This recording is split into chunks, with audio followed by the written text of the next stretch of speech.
What if I told you that Aztec kids started school by dunking into freezing water before sunrise? No breakfast, no warm clothes, just icy shock to prove comfort was weakness. Welcome to a day in the Calmecac, the elite Aztec school, where the future priests and leaders of an empire were trained. Forget late-night cramming or worrying about grades. Students here faced punishments with chilly smoke, sleepless nights, and even piercing their own skin with maguey thorns, all in the name of discipline. So what did their brutal day actually look like? Hour by hour, let's survive a complete day in the Calmecac. From that first icy plunge at dawn to the midnight rituals that tested their very souls. The day began long before the first light touched the city of Tenochtitlan. Students were roused from sleep in total darkness, ordered out of their reed mats onto the cold stone floor. There were no blankets for comfort, no time to linger. Discipline allowed no delay. Their first task was purification. While the city around them still slept, the students were marched into courtyards or led to canals where basins of icy water waited. Each boy plunged into the cold, shivering as the chill bit into his skin. The ritual was not about hygiene, it was about humility. From the very start of the day, the students were reminded that comfort was weakness, and the gods demanded strength. After the bath, they gathered silently, forming straight lines. Laughter and chatter were forbidden. In silence, they dropped to their knees and began the morning prayers. Each word had to be spoken clearly, memorized perfectly, because even the smallest mistake could invite punishment. For the boys of the Calmecac, every sunrise was a test, and failure was not easily forgiven. These students were often only in their early teens, but their days carried a weight that would break many grown men.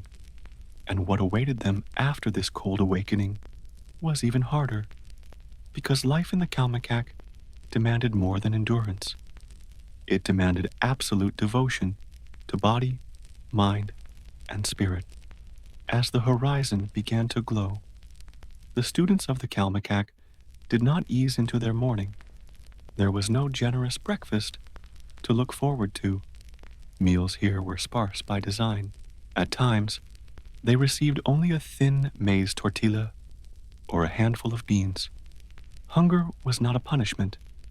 It was a constant companion, a tool meant to teach endurance and discipline. With empty stomachs, the boys were set to work. They swept temple courtyards, their brooms scraping across the stone floors long before the city fully woke. Others hauled water from the canals in heavy clay jars, their bare feet slipping on damp stone as they carried the load. Some were tasked with dragging bundles of firewood across the compound, the rough bark leaving marks on their shoulders and arms. What stood out was the equality of labor. The Calmecac accepted sons of nobles, yet within its walls, every boy performed the same tasks. Status offered no protection from the strain of carrying firewood or the sting of cold water. Through menial work, humility was enforced. Every action, every burden, reminded the students that service to the gods and to their people outweighed personal comfort. By the time the sun finally lifted over Tenochtitlan, the students were already weary. But in the Calmecac, the chores were merely the beginning. The true trials of the day still lay ahead. When the morning chores ended, the students of the Calmecac turned to the lessons that would shape their minds. The first hours of daylight were devoted to the sacred knowledge of their people. Under the watchful eyes of priests and teachers, they memorized prayers, hymns, and entire passages of ritual speech. Every word mattered. Every intonation had weight, for mistakes could insult the gods themselves. Beyond prayers, the boys studied history and law, learning the stories of rulers, battles, and the codes that held their society together. They were trained to understand the duties of leadership, for many among them were destined to become priests, generals, or counselors to emperors. The Calmecac did not allow for idle curiosity. Knowledge here was survival, a tool to uphold the empire and honor the gods. Silence was demanded during lessons. A single lapse in focus could result in swift discipline, and every student knew the consequences of letting their mind wander. But the teachings were not meant to break them.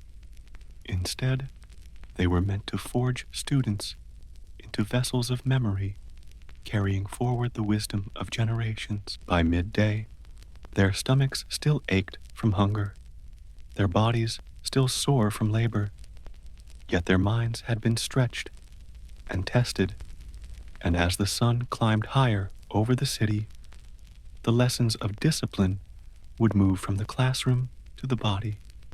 By midday, the Calmecac shifted its focus from the mind to the body.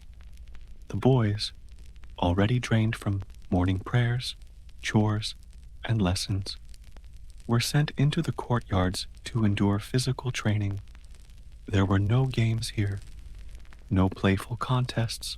Every drill was designed with purpose, to build warriors, priests, and leaders strong enough to serve both empire and gods. Under the relentless sun, students practiced carrying heavy loads across the school grounds. Firewood, water, or even stones were strapped to their backs, their muscles straining with each step. Others were forced to hold punishing positions, standing with arms outstretched or crouched low for what felt like endless stretches of time. The pain was never wasted. It was discipline carved directly into the body. Combat practice came next. Using wooden weapons, the boys sparred under the strict guidance of their teachers. Mistakes were met with scolding, or worse, humiliation in front of their peers. Bruises and scrapes were common, but they were not treated as injuries. They were lessons, reminders that the path to strength demanded sacrifice. Even when training ended, there was no true relief. The boys remained under constant watch, expected to carry themselves with dignity and restraint even in exhaustion. In the Calmecac, discipline was not limited to the mind or the spirit.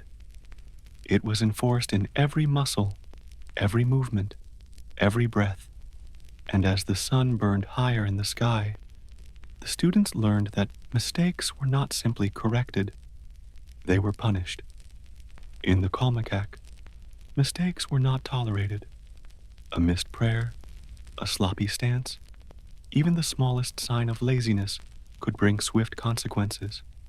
Discipline was woven into daily life, and punishment was seen not as cruelty, but as a tool to shape character. Some penalties were humiliating. Students who failed to meet expectations might be ordered to sweep the temple grounds long after the others had finished, their fatigue on display. Others were made to inhale the choking smoke of burning chili peppers, a punishment that left eyes watering and throats raw. For the more serious failures, nettles were dragged across bare skin, the stinging pain serving as a physical reminder never to repeat the mistake. But not all trials came from errors. Sometimes punishments were imposed, even on those who performed well, meant to harden the spirit.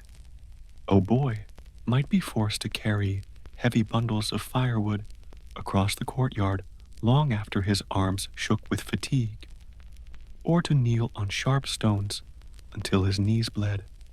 These trials blurred the line between discipline and endurance training. instilling the idea that suffering was part of devotion.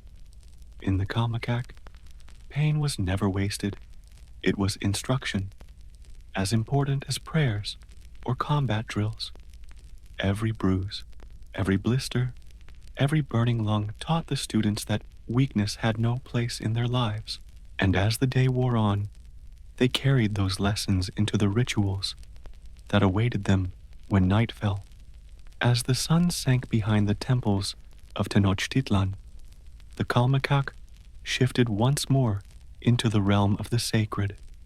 The evening belonged to the gods, and the students were expected to devote their last strength of the day to ritual and prayer. Gathered in the dim glow of firelight, they recited hymns and sacred chants they had practiced since dawn. Each line carried the weight of centuries, the voices of young boys rising together into the night. The priests who supervised them demanded precision. Every word, every rhythm, every gesture had to be flawless. For the Aztecs, error in ritual was not just a personal failing, it risked offending the divine. Beyond chanting, some students were assigned to assist in temple ceremonies. They carried incense burners, tended the fires, or prepared offerings, learning step by step how to serve in the great rituals that bound their empire to the gods. Even the simplest duty was performed with solemnity, for these acts were seen as bridges between mortal and divine. Fasting and self-denial often extended into the night. Students might go to bed hungry, their bodies aching from labor and training, yet their minds filled with prayers. Silence was enforced, broken only by ritual words. Each boy was reminded daily that his life did not belong to himself. It belonged to the gods, to the city, and to the path chosen for him. By the time they were finally permitted to lie down, sleep came not as comfort, but as surrender. Tomorrow, the cycle would begin again, and the Calmecac would demand nothing less than total devotion. By night's end, the Calmecac had drained its students of nearly everything. Food, rest, and comfort were scarce, while labor, discipline, and ritual filled every hour. To outsiders, such a life may have seemed brutal, yet to the Aztecs, this was the highest form of preparation. The boys trained here were not raised for themselves, but for the gods and the empire. Every detail of their day, from the icy morning baths to the smoke-filled punishments, reinforced the same message. Life was duty, not indulgence. Hunger taught restraint. Pain built endurance. Silence instilled obedience.